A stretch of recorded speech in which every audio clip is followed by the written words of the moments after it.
Hi, everyone. My name's Ronnie Scott. I'm a novelist, and I'm here with Eric Puchner, who is also a novelist. And before I say more about Eric and the book, and Eric answers some questions about the book, I'd like to acknowledge that we are meeting today on the lands of the Woiwurrung and the Boonwurrung language groups of the Eastern Kulin Nation. They're the traditional custodians of the land on which this recording is taking place, and I'd like to acknowledge any First Nations people who might be listening, whether here in the room or through the wires, and so I pay my respects to their elders past and present. So we're here today at Melbourne's Wheeler Centre for Books, Writing and Ideas with Eric Puchner. Eric is the author of one prior novel, two collections of stories, and he's with us from Baltimore in the United States. And his latest novel, Dream State, which he has on his lap, has been variously described as a masterpiece, a wonder, and filled to the brim with life. And it is indeed all of those things. Selected by Oprah Winfrey, for those not familiar, for her book club earlier this year and an instant New York Times bestseller, Dream State tells the story of Charlie, who starts the book as a somewhat, I guess you would call him an upstanding anesthesiologist, and his best friend Garrett, who's a brooding introvert who likes to be out with the wolverines out in the mountains. He's a deep soul. And Cece, a medical school dropout and an inventor of aphorisms which have varying applicability to real life. And at the beginning of the book, she's engaged to Charlie. Her engagement to Charlie seems certain until she meets Garrett just before the wedding by a Montana lake. Most of the book takes place in Montana, a state not depicted on the cover of the US edition of the book, which we might get to. It's apparently the mountains of Wyoming. It's evocative nonetheless.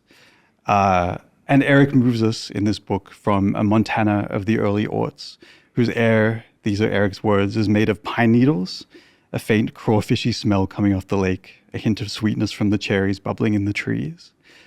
It's a place where skiers range the mountains and cross the ice, still Eric's words, paraphrased a little, and make it sing with eerie pings and pongs like an alien gunfight. And though it changes as the book pulls us into the future, as it does very beautifully, it's always a place, as one character thinks, where the past lives, rising out of nooks and crannies like ghosts, and a place where characters live and feel and think. So Eric Puchner, thanks for joining us. How's your trip? Thank you so much for having me. That was a really beautiful synopsis of the beginning of the book. I appreciate it very much. Thank you. Trip is going very well. I spent the day in Melbourne yesterday walking around. What a wonderful city this is. Good. Well, it's lovely to have you here. It's really interesting, I think, to be talking about a book that is so sort of firmly set in another place. It's even, I guess the name Dream State means so many things, but it also means a state. And I think that it's such a cliche to say that a place can be a character in books, but of course it can. And I feel that that's true of Montana in this book. And to be in a place so far away from it, how does that feel? Absolutely. I mean, Montana, this particular part of Montana, the northwestern corner of Montana. In the book, I call it the town Salish, Montana, the lake Salish Lake, but it's actually Flathead Lake that it's based upon, and the Flathead Valley, and this little touristy town called Big Fork, Montana. And it's a place that's just incredibly near and dear to my heart. It's a place I've been going to every summer for the past 20 years with my wife and now my two children as well. My wife's family has a house there on Flathead Lake that was built by my wife's great-grandfather. Amazing. And I mean, maybe that's kind of in some ways the perfect kind of location or like closeness to location to write a book about, because it's not your everyday surrounds, but it's something that you have a deep connection to. It is, yeah. In fact, when my wife's family read the book, they had a very strange experience reading it, because I think it sort of defamiliarized what had become so familiar to them. And I think you are at an advantage when you're a bit of an outsider and are able to. I mean, I fell so madly in love with this house, which is this incredibly quirky, eccentric house. The guy who built it apparently was a bit of a drunk, and so whenever someone, and it took him years to build, and whenever someone comes to do work on the house, they always say, well, there isn't a single right angle in this entire house.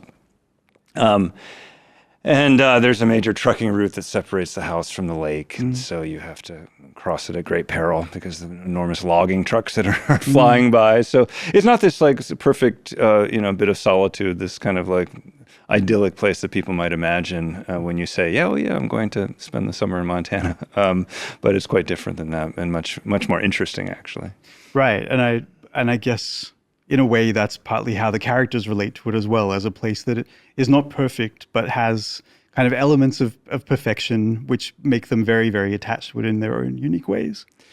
Yeah, and I think it's the sort of quirks and eccentricities that add to the nostalgic feel that they have for it. Obviously I didn't think about this when I was writing the book. It came to me much later when I was answering an interview question, but there's something about how the house looks very sort of conventional from the outside. But it's not until you get inside of the house that you realize how strangely built it is. Yeah. And it's so full of these sort of eccentricities. It's much less conventional than you think. And I sort of think of the novel like that. It seems at first to be a novel you might be familiar with. Mm-hmm. In fact, it might even follow the marriage plot. But once you get deeper inside the book, it becomes a much stranger sort of beast, I think. And I hope much more inventive and unconventional. Yeah, I think that even kind of the parts of it that hew to the marriage plot do so in a very sort of inventive and well observed way. But I agree with you that it's so there's so much more to it than that, about friendship and about work, memory, all kinds of things.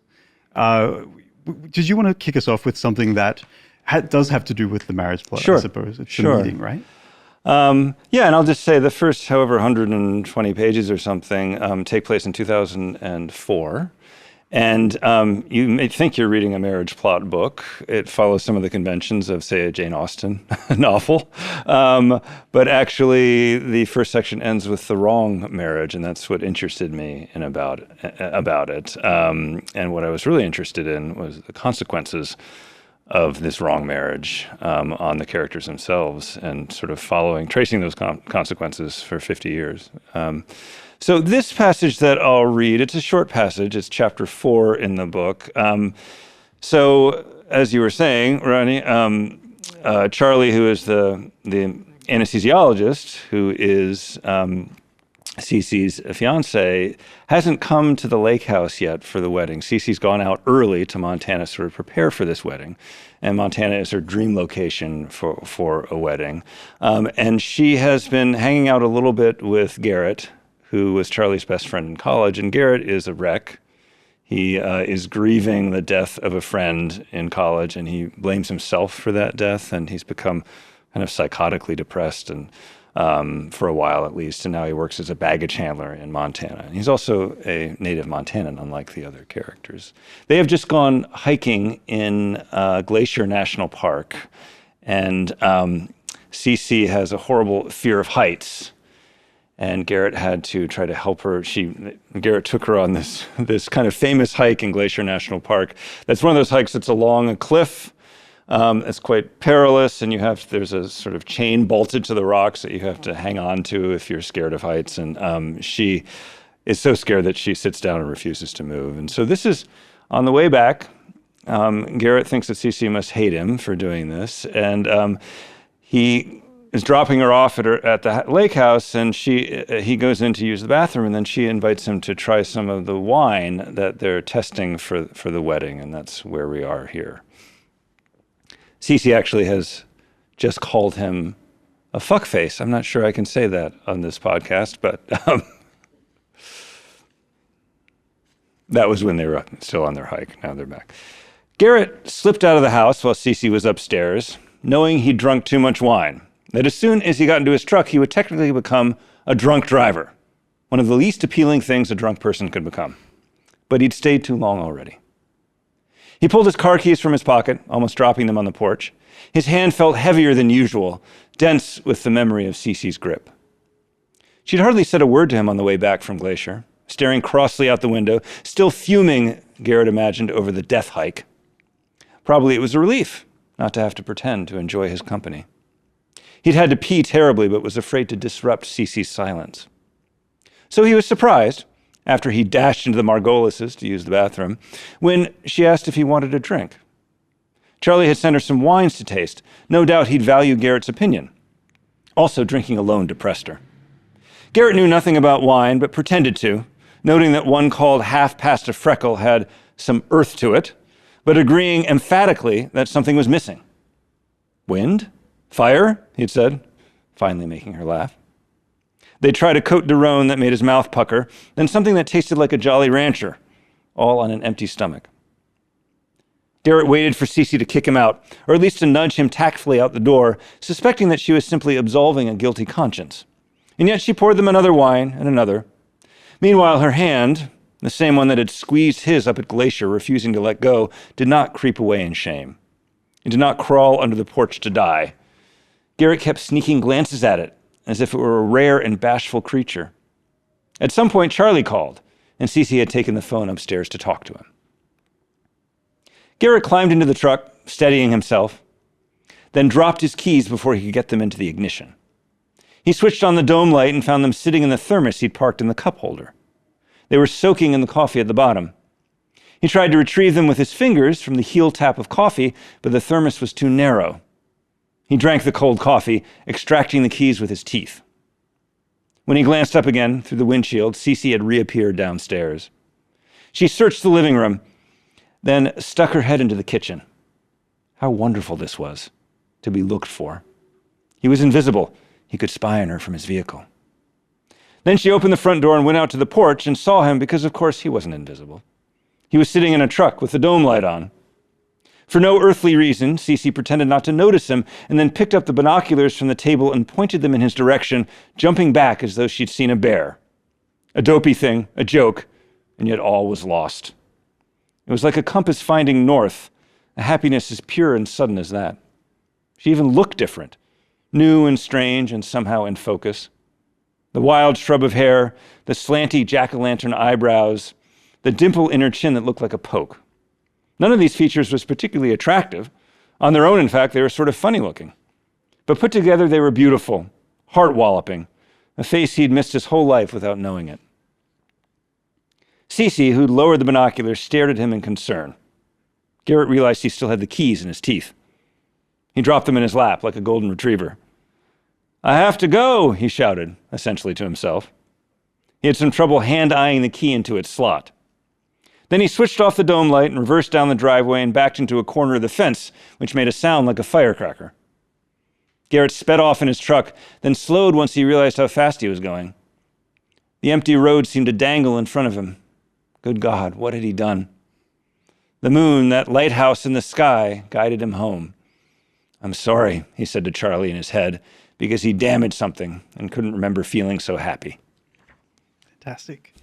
Thank you for that. Am I making this up, or is there a bit later in the book where Garrett kind of confesses, maybe in sort of a smaller roundabout way, that he backed into the fence on purpose? Yes. Yeah. Yes. So I really love how both of them kind of have a little bit of a feint, and that's sort of how they have this moment of falling in love with each other. Yeah. Thank you. Also that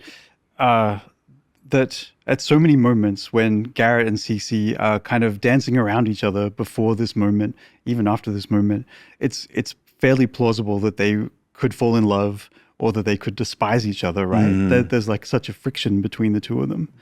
And then you have Charlie as the third point in this triangle. And he's the one that Cece is supposed to, be about to be happily married to for the rest of the book. All three of them are the people that you stay with for the whole book, right? So we really see these three people and the way that their relationships develop over such a long period of time, as you say, about 50 years.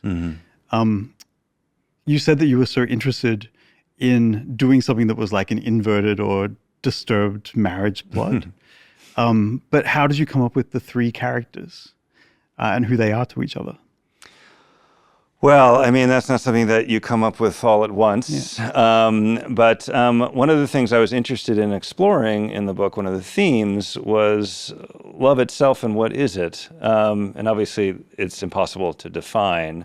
But I was specifically interested in whether it's better or worse to find a life partner who knows you intimately and is very familiar with your kind of secret craziness and sadness and all that stuff? Or is it better to be with somebody like Charlie, who maybe doesn't plumb the depths of your soul, but makes you happier? Partly because he doesn't plumb the depths of your soul and doesn't sort of dredge that up every time you're with him. So Charlie and Garrett were sort of conceived as opposites in that respect. Garrett is somebody who, like Cece's grieving the death of her mother, who died when she was a teenager, and Garrett is grieving the death of a very close friend who died in a skiing accident. And they recognize that in each other. They see each other in a way that Charlie and Cece do not. And so the book is partly about that. And I'm not saying that one is better than the other. It's just a question that the book asks. And I think that, to paraphrase Chekhov, right? I don't think novels, I think he was talking about short stories, but novels have no obligation to provide any answers. Their only obligation is to ask an eloquent question. And that's the question that I hope I asked eloquently with Dream State, or one of them. Yeah, and I guess spin out across the whole book, that question, because the characters are thinking about each other so much for so much of the book, and it's not like they land on an answer either, right? So it's not like the marriage that happens and the relationship that happens after that are the full stop on anyone's lives. They just go on as they do. No, and then one of the things that haunts the book, and certainly haunts Cece, is the idea of what had happened if she'd made a different choice. I guess I don't want to give any spoilers away, although it's probably pretty obvious what happens. But what if she'd made a different choice? And that sense of this sort of ghost life that's always there, haunting her happiness throughout the book, is something that I was really, really interested in. As somebody who experiences regret when I order off a menu at a restaurant and immediately want the waiter to come back so I can change my order. I mean, I sort of live constantly with regret. And it's just this more sort of profound kind of regret, this idea that you could have had a completely different life. And you came this close, an inch away from having that life, just seemed like a really profound, interesting question to me. Right. Yeah, and the sense that it was her choice as well. It's not just like a chance thing that makes the lives different. It's what she wants at that time. Her choice, a very sort of like impetuous sort of choice. Yeah. Yeah, it's interesting. So, okay, you said before that the relationship that Cece has with Garrett is like to do with their grief and sort of a soul connection. Maybe without, wanting to spoil a whole lot more of the book from that point. There's a lot of past in the book as well. So Cece, you said, is grieving her mother. Garrett is grieving the death of his friend. That's Charlie's friend as well, right? Yeah. So what do you think it is, apart from, I guess that friend died in very complicated circumstances, that makes Garrett be feeling that grief in such a profound and different way to Charlie? Well, there are specifics to the way that it happened that I don't want to give away, but mostly I think it just has to do with their competing worldviews. Charlie is described in the book as sort of someone who wakes up every morning and is all about rising and shining, with an emphasis on shining, right? He is a kind of eternal and somewhat ruthless optimist in life, at least in the first half of the book. And Garrett is not like that at all. In fact, he's very pessimistic about the human race in particular, and depressed about it. So they're very different characters who approach life very differently. But one of the things I was interested in exploring in the book is what would happen if these two characters with dramatically different worldviews switched places, if fate caused a kind of reversal, where one ascended and the other descended. Largely because now that I'm in my 50s, I've seen that happen so often. And it's always so surprising when you've lost touch with somebody, maybe somebody who seemed to have everything when they were a kid and seemed like life was just going to be a banquet for them. And you find out that they're in jail or they've lost all their money or they're dead, from addiction or something. And so I'm just always so interested in how that could happen. I don't think it spoils the book to say that it moves, through quite a lot of time, but it does that by skipping, through so many different scenes, and many of the scenes are kind of constructed like sort of a story or a world unto itself. And sometimes it's us checking in with the characters and they kind of know what's happened to each other.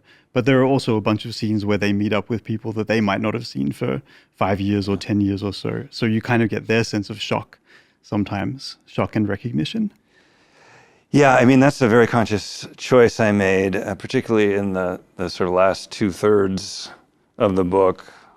Primarily, actually, the second half of the book, where I one chapter will maybe skip ahead 15 or 20 years. And it's largely because what I wanted to do in the book is capture the emotional experience of time's passing. I just love books that do that. I love books that are all about time. I love books in which the antagonist is time. It's all my favorite books. The antagonist is time, like To the Lighthouse or James Halter's Light Years, or there's book after book. So the fact that so much dramatic stuff happens in the white space, I wrote a lot of that stuff actually in the original version of the book. I would write it and it would just seem so much less interesting to me than the consequences of that event, because it was obvious to dramatize that stuff. And so I started taking a lot of it out, and I just liked the effect of surprising both the character and the reader by how much time had elapsed, because that's been my experience of life, is that I'm constantly surprised by how much time has elapsed.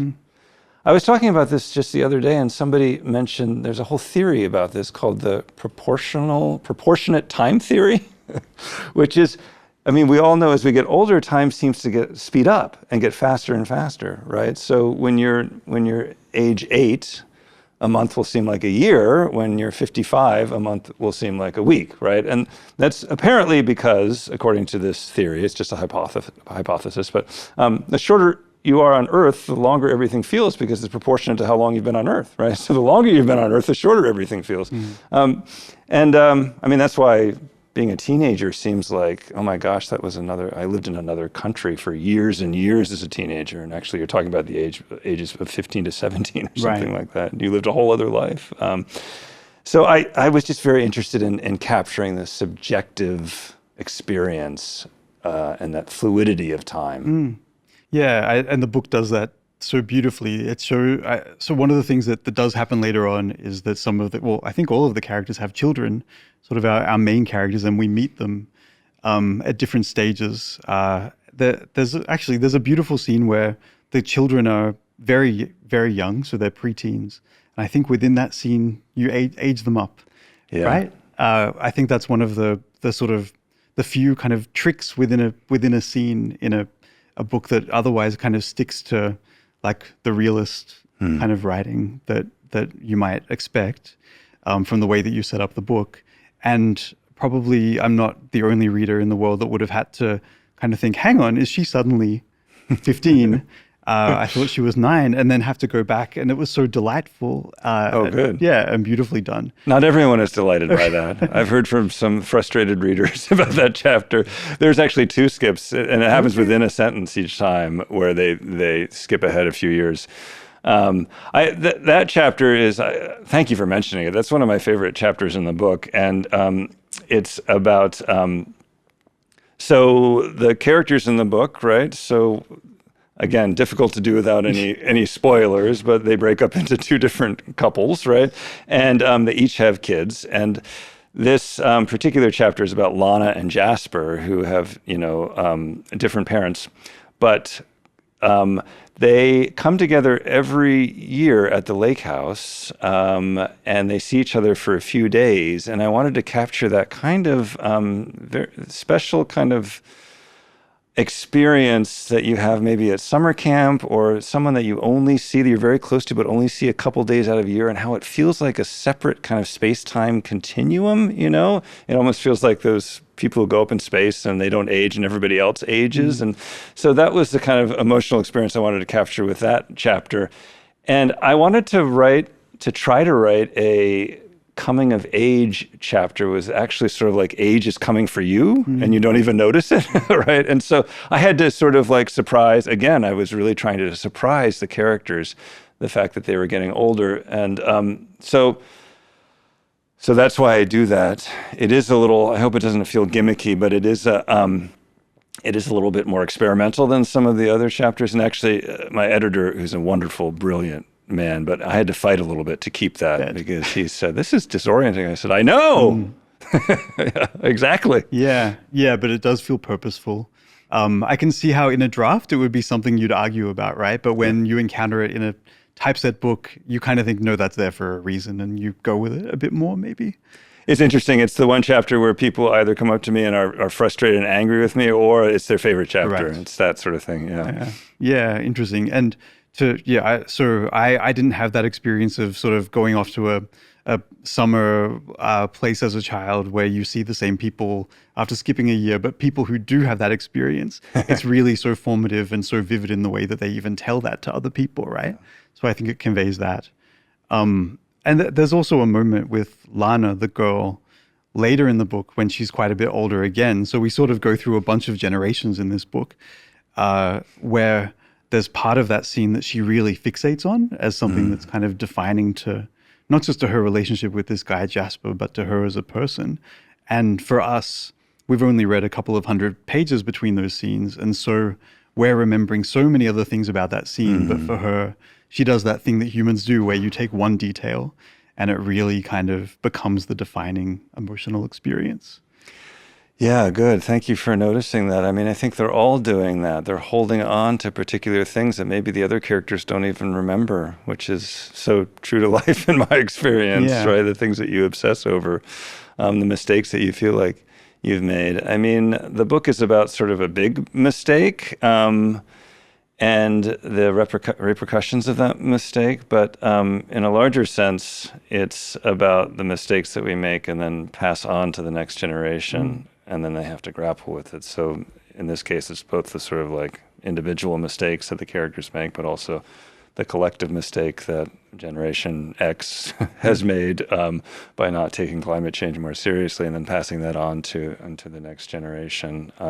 There was a point when because I had all of this going on in the book, and really I was writing about climate change not because I was feeling politically didactic, although climate change infuriates me. That we haven't done more and are not doing more to combat it, what we've wrought. But really, I was just writing about this place, and it was just a matter of verisimilitude. This is what's happening to the West. And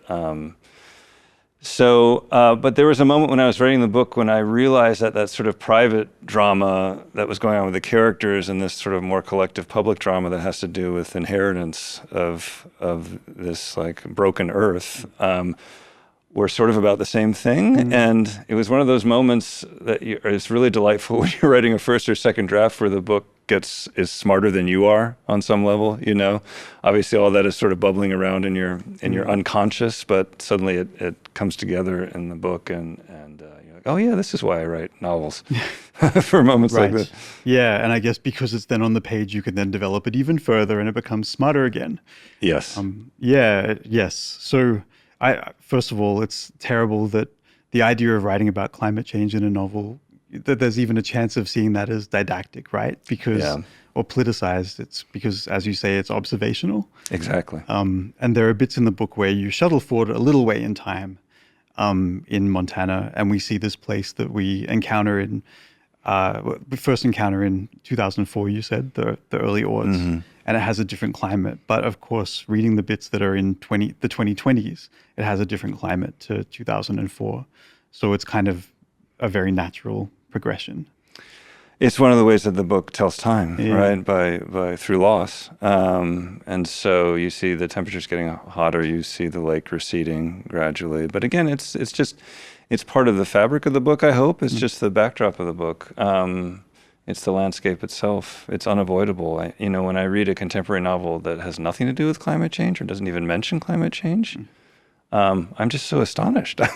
It's like not having a cell phone or something, right? It doesn't seem like it's realistic. Yeah, yes. And I guess as well, I mean, it comes naturally from some of the characters more than others, because there's Garrett, who, as I said before, likes to go out and be with the Wolverines. He People might be very confused by that statement. Would you want to explain? He goes from being He's a wildlife baggage handler. biologist who works tracking wolverines, and so wolverines are not an endangered species, but they are endangered in the lower 48 states of the United States, right? And it's largely to do with the fact that it's gotten a lot warmer, and wolverines are basically designed to be in the snow. Everything about them is designed to be in the snow. So they have these big feet that are like giant ping pong paddles so they can stay on the surface of the snow, unlike, say, like a hoofed animal, right, which goes right through the snow. And when they have their kits, they bury the kits under snow, right? So that keeps the kits safe. So everything about them is dependent on heavy snowpack. And since that's going away, they just keep heading further and further north. So there are only a few left in Montana. And so Garrett ends up becoming a wildlife biologist in the second half of the book and working directly with wolverines, tracking them. Yeah, it's a job that sort of reflects so much about his character and his soulfulness, but also so much about his ability to cling on to something that maybe has some sort of sadness built into it as well, right? Because he's a wolverine tracker in the age of climate change. Another of the things that happens in the middle of the book is that Cece becomes a bookseller, which I thought was such a wonderful thing for her to do. And specifically kind of the owner of a small bookstore in a state that doesn't seem to service bookstores and booksellers in a way that just mints money. And you build this wonderful, hilarious scene around it where she's on her way to a literary reading that she's, compelled her favorite writer to come drive very far and come appear at her bookstore. And it all goes terribly, terribly wrong in a wonderful sort of slapsticky way. How did you make these decisions about which kind of set pieces to build into the book? There's obviously the wedding at the start, but then there's things like that, which kind of come out of nowhere, but are wonderful. Yeah, thank you. I wish I could explain my decision-making process. That particular chapter was completely different in earlier drafts. That was a late addition to the book where what happens is that Cece, I don't think this is going to be giving too much away, but Cece, who owns this independent bookstore, and I will say there are some wonderful independent bookstores in Montana. It's just this particular area is quite rural, and it's not really a place where you can sell a ton of copies of a Jean Genet book or something, right? It's a different clientele.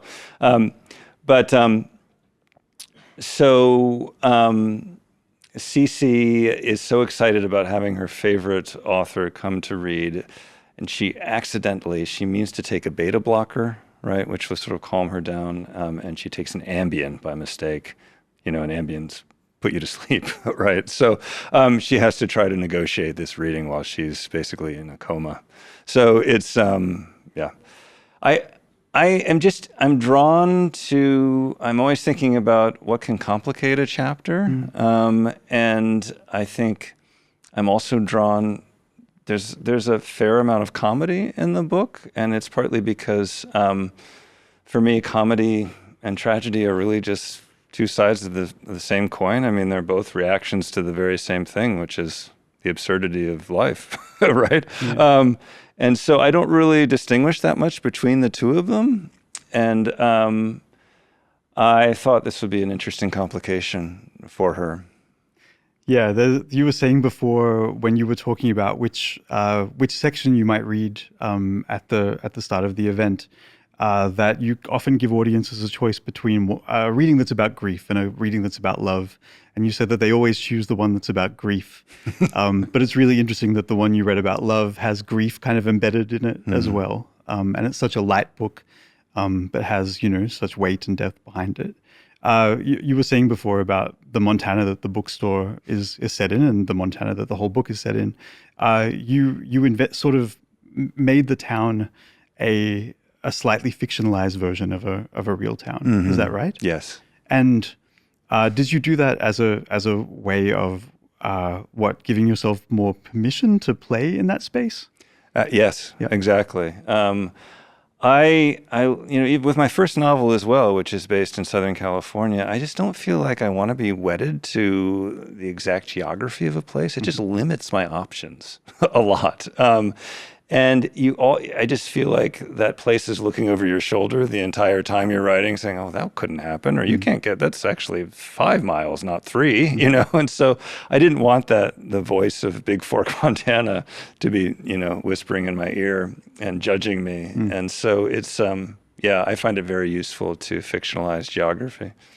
Right, and I guess it accords with what lots of the characters are doing, which is kind of matching a sense of real people and reality up against their version or their vision of who those people are. Is that, I mean, I guess the title Dream State, it probably doesn't have a simple explanation, but is that one of them? I hadn't thought about it in specifically those terms. That's interesting. But obviously it's about the state of Montana, and both the idea of it being kind of like an ideal place, a dream place, but also a dream place, a place that doesn't meet your expectations for it. I mean, I think there are so many Californians, rich Californians, who are moving into Montana and changing the culture dramatically, and encountering a lot of resistance from native Montanans because of what they're doing to the local economy, that it's a very problematic dream. So there is this dream in America of sort of moving to Montana in particular is one of those places that everyone wants to move to. I think with the because of COVID and also because of the new internet economy, people can live in these beautiful mountain states where it used to be extremely cheap to live, and be a film producer or whatever. So that was partly what Dream State meant, but also I think the idea of life feeling more and more like a dream as you get older, particularly when you start thinking about the other lives that you might have led, that has this effect where it's almost this kind of inverse mirror or something that's shedding your reality on your own life as well as you get older. That was interesting to me. And, a big thing of what the book is about the end of our sort of dream of what summer is supposed to be like, or was like. Particularly the dream of the idyllic American lakeside summer. And that's the book, even more than I think about sort of like, well, this book is about climate change in the background. What it's really about, I think, is the death of that Edenic idea of what summer is supposed to be like. And so, the book begins with these apple trees in the backyard, this beautiful orchard, and this kind of like magically replenishing berries, raspberries that you eat them and they just keep growing back. And by the end, it's a very different place. Yeah, and certainly that's something that we can relate to in Australia, with the sense that, summer has a very different meaning since the bushfires became much more frequent. And I imagine that there must be so much kind of local context to an American reader that, you sort of get a sense of the background of the book when you read it. But I guess some of the specific kind of valences of Montana for someone reading it in Los Angeles or something like that would feel very contemporary to them in a way that is maybe harder to get when you're not living in that milieu the same way as a Melbourne book for a Brisbane reader in Australia. Well, the thing about Montana in the States is there's this mythos about it, about the American West, about the cowboy, about ranching and all that stuff. And a lot of the novels that have come out of Montana, many of them are wonderful, particularly like James Welch and other Native American writers who are writing about Montana so beautifully and wonderfully and darkly. But there's a certain kind of like male novel out of Montana that's very manly, and it's about fishing, and that's fine. I have nothing against those books, but I wanted to write a kind of Montana novel that I just hadn't read before, which is about fairly wealthy Californians like spending time there and mixing with native Montanans who are less wealthy, and not that that's the soul of the book or anything, but just. And also watching Montana sort of gentrify and become like everywhere else, and to a certain degree. The book opens with this whole question of authenticity.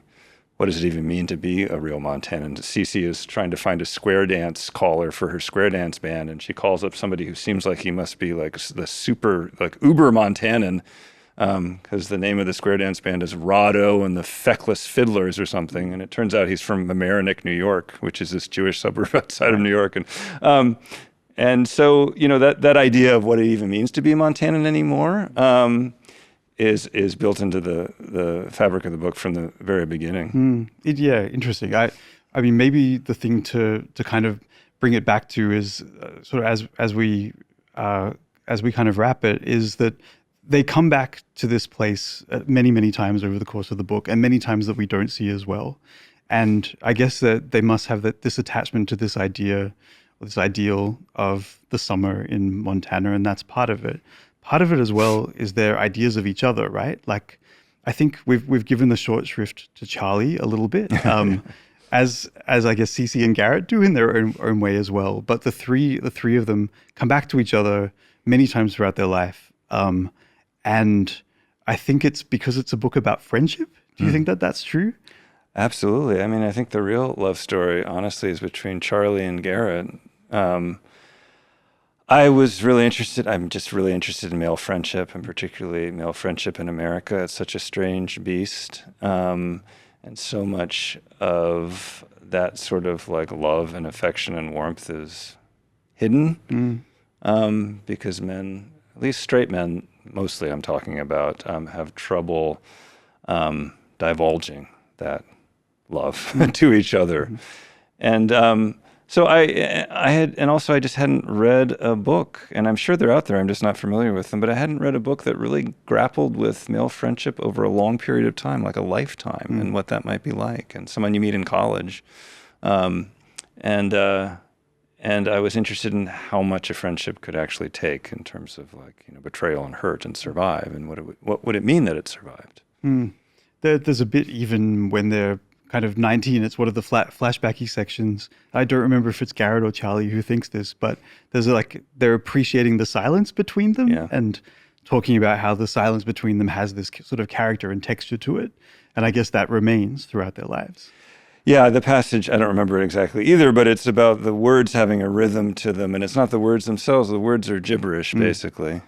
And it's a sort of rhythm, the karaoke track behind the words that carries all the meaning and the love, right, and affection. And so that's why you have these inside jokes that are kind of insulty, and they come up again and again. It's because you're actually saying "I love you," but you're saying it in the opposite way than you mean. Yeah. Right? I mean, to me, male friendship in particular, and male friendship that stems from a college friendship, is just really interesting to me. The fact that you're thrown together with a bunch of people who are sort of randomized because you're in a college dorm together, and then you spend the rest of your life often seeing them every 5 years and watching them age, and people that you may never choose to be friends with at age 50, but you're still somehow friends with them because of shared experience and because of time. It's just an odd, strange dynamic. Yeah, and it never stops being strange to any of them, right? And yet it's such a part of their lives. So, yeah, I guess to me it's a book about the love relationship, the friendship, and also the ex-ship. And I guess those are the different kind of pillars of the triangle. Yeah, and it lasts for them as it lasts for the reader. So it's a wonderful book. Thank you so much. Thank you.